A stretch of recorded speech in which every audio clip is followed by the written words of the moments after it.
C'est à l'automne 1760 que Vaudreuil, dernier gouverneur de la Nouvelle-France, capitule à Montréal. Il constate alors que la Nouvelle-France n'a plus aucune chance de gagner la guerre et que continuer de combattre serait inutile. Chez les Britanniques, c'est le général en chef Geoffrey Amherst qui représente le roi de la Grande-Bretagne. Commence alors une période un peu particulière dans notre histoire, qu'on appelle le régime militaire. À ce moment, personne ne connaît l'issue de la guerre en Europe. En attendant un traité de paix qui va sceller le sort définitif de la Nouvelle-France, les Britanniques vont devoir administrer le territoire de façon provisoire. Amherst confie à 3 gouverneurs militaires le contrôle de l'ancienne Nouvelle-France. Parmi ces gouverneurs, on peut nommer James Murray, qui est responsable du district de Québec. Les Canadiens, quant à eux, doivent respecter certaines conditions. Ils ne seront pas déportés comme les Acadiens l'ont été, et peuvent donc garder leurs terres, mais ils n'ont le droit de les vendre qu'à des Britanniques. L'armée et la milice doivent cesser tout combat et remettre leurs armes, tandis que la population en général doit prêter un serment d'allégeance et de fidélité au roi de la Grande-Bretagne. Peu de temps après la conquête, la colonie étant dorénavant coupée de la France, le contrôle de l'économie échappera aussi aux Français. On voit arriver dans la colonie des aventuriers et des marchands qui sont originaires de Grande-Bretagne ou des 13 colonies. Arrivés avec une attitude de véritables conquérants, ils sont venus s'installer dans l'espoir d'exploiter les ressources de la colonie et de faire fortune dans le commerce, surtout le commerce des fourrures. Il faudra finalement attendre 3 ans pour connaître le sort qui est réservé à la Nouvelle-France. Les puissances européennes en arrivent enfin à un accord de paix.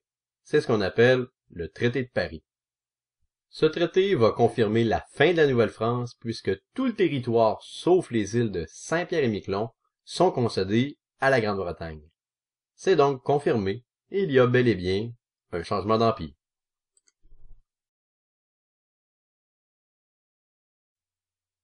En 1763, le traité de Paris aura confirmé que la Nouvelle-France appartient désormais à la Grande-Bretagne. La même année, le roi Georges III va émettre ce qui est notre première constitution, la Proclamation royale. Il donnera aussi ses instructions sur la manière de gouverner la colonie. Ces directives visent à donner à l'ancienne Nouvelle-France des institutions semblables à celles des autres colonies britanniques. Plusieurs vont accuser, avec ces changements, la Grande-Bretagne de vouloir assimiler les Canadiens. Le premier changement notable, c'est d'abord le nom du territoire. On ne dit plus Nouvelle-France puisque le territoire n'appartient plus à la France, mais plutôt Province of Quebec. Les limites de la colonie sont ramenées à peu près à la vallée du Saint-Laurent, là où vit la majorité de la population canadienne. Cependant, ce sont bel et bien les Britanniques qui détiennent l'autorité, puisqu'un gouverneur, James Murray, est nommé pour administrer la colonie à partir de Québec. Celui-ci détient la majorité des pouvoirs et gouverne par ordonnance. Pour l'assister dans sa tâche, il met en place un conseil dont il choisit les membres. La proclamation royale prévoit aussi qu'il doit y avoir une chambre d'assemblée élue par la population dès que possible. Celle-ci aurait comme pouvoir de voter les lois. Cependant, les premiers gouverneurs ne vont pas la mettre en place, jugeant que le moment n'était pas opportun. Il faudra attendre encore une trentaine d'années avant que celle-ci ne voie finalement le jour. Les lois appliquées, quant à elles, seront modifiées. Les lois civiles et criminelles françaises du régime français seront remplacées par des lois britanniques. Le gouverneur Murray reçoit aussi d'autres directives qui concernent la religion entre autres. Ainsi, pour pouvoir obtenir un poste politique ou de fonctionnaire dans la nouvelle administration, il faudra être protestant. Pour le prouver, il faudra prêter le serment du test. Celui-ci équivaut, pour un catholique, à renier sa religion. Le clergé catholique réagit mal à cette mesure, tout comme les craintifs devant la création d'écoles protestantes, ainsi que la non-reconnaissance du clergé catholique, qui l'empêche de faire venir de nouveaux prêtres dans la colonie, ou encore de percevoir la dîme. Le gouverneur Murray constate bien qu'il devra faire plusieurs concessions aux Canadiens, qui représentent la vaste majorité de la population. Par exemple, il va tolérer l'application des lois civiles françaises dans certains cas, malgré leur abolition, et nommer dans son conseil des gens qui sont favorables aux Canadiens. Il va aussi permettre à des personnes qui n'ont pas prêté le serment du test d'obtenir des postes dans le domaine de la justice, tout comme il sera permissif envers le clergé catholique. Ces différentes mesures de conciliation vont déplaire à la minorité britannique de la colonie, qui va exiger et obtenir le renvoi du gouverneur Murray. Il sera remplacé par Guy Carleton qui fera le même constat. Il est impossible d'appliquer à la lettre la proclamation royale dans une colonie dont la majeure partie de la population demeure francophone et catholique. Pendant ce temps, dans les 13 colonies, la révolte est imminente. Depuis la fin de la guerre de la conquête, une série de taxes imposées par la Grande-Bretagne aux 13 colonies suscite de plus en plus d'animosité. La Révolution américaine se prépare et pour éviter que la province de Québec ne soit tentée d'user du même moyen pour arriver à ses fins, la Grande-Bretagne calcule que d'officialiser les compromis que James Murray et Guy Carleton ont fait aux Canadiens pourrait leur assurer leur fidélité. Ce sera chose faite en 1774, quand l'Acte de Québec sera adopté. Celui-ci est en fait une constitution qui vient enlever aux Canadiens les irritants de la proclamation royale. La première mesure concerne le territoire, qui est passablement agrandi. En fait, la province de Québec gagne toute la région des Grands Lacs et une partie de l'Ohio, tout comme le Labrador. Le droit civil français est rétabli pour de bon, tout comme il est confirmé que le régime seigneurial est maintenu, ce qui va plaire évidemment aux seigneurs. Le système politique reste toutefois le même, avec un gouverneur qui sera assisté d'un conseil, qu'on nomme maintenant conseil législatif. Il n'y aura toutefois pas de chambre d'assemblée. De plus, un irritant pour les catholiques, le serment du test est aboli, ce qui permet aux Canadiens d'obtenir des postes dans l'administration de la colonie. Le clergé, quant à lui, se montre satisfait de voir la religion catholique enfin reconnue, ce qui lui permet de percevoir la dîme. Pour les 13 colonies, l'Acte de Québec est une loi intolérable. Après avoir attendu en vain des Canadiens une réponse à leur invitation à se joindre à leur mouvement, les 13 colonies ont décidé de procéder ni plus ni moins qu'à l'invasion de la province de Québec. Pour la première fois depuis la conquête, les Britanniques ont l'occasion de savoir si les Canadiens seront fidèles à leur nouveau roi.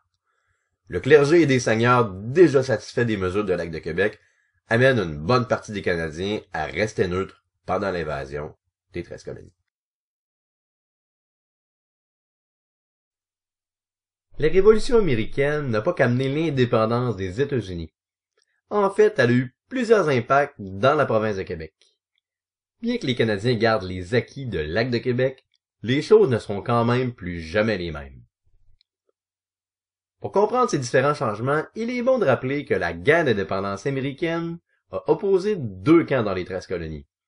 Ceux qui veulent l'indépendance, que les Britanniques appellent les insurgés, ainsi que ceux qui sont restés fidèles à la Grande-Bretagne, les loyalistes. Selon ces derniers, faire des États-Unis un pays distinct de la Grande-Bretagne est en soi un acte de trahison. La guerre est une victoire pour les rebelles. En 1783, un traité qui porte le même nom que notre traité de Paris sera signé entre la Grande-Bretagne et les États-Unis pour confirmer qu'ils obtiennent leur indépendance. Or, depuis le début de la guerre, plusieurs loyalistes n'acceptent pas de vivre dans un pays qui a été infidèle au roi de la Grande-Bretagne. Ils seront plusieurs, surtout après l'indépendance américaine, à quitter les États-Unis pour aller sur des territoires appartenant toujours à la Grande-Bretagne. Il faut dire que plusieurs d'entre eux n'étaient plus les bienvenus non plus. Encouragés par les primes que le roi leur verse, environ 5000 d'entre eux feront le choix de venir s'établir dans la province de Québec. Les autres iront s'établir ailleurs, dans l'Empire britannique, comme par exemple en Nouvelle-Écosse.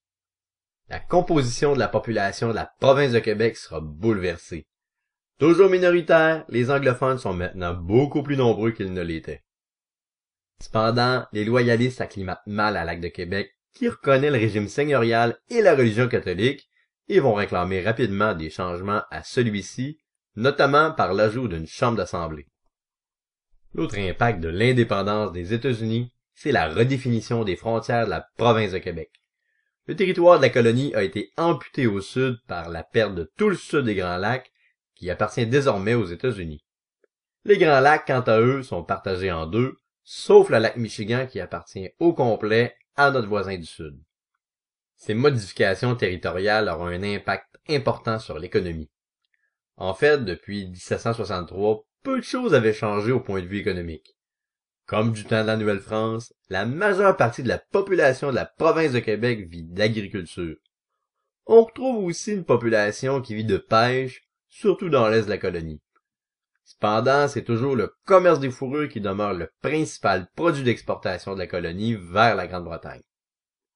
Avec le changement d'empire, le contrôle de cette activité économique est passé des marchands français aux marchands britanniques. Avec l'indépendance américaine, ce commerce des fourrures va toutefois devoir se déplacer vers l'ouest, étant donné que le sud des Grands Lacs, un bassin important pour les fourrures, appartient désormais aux États-Unis. Décidément, avoir un nouveau voisin, ça amène plusieurs changements.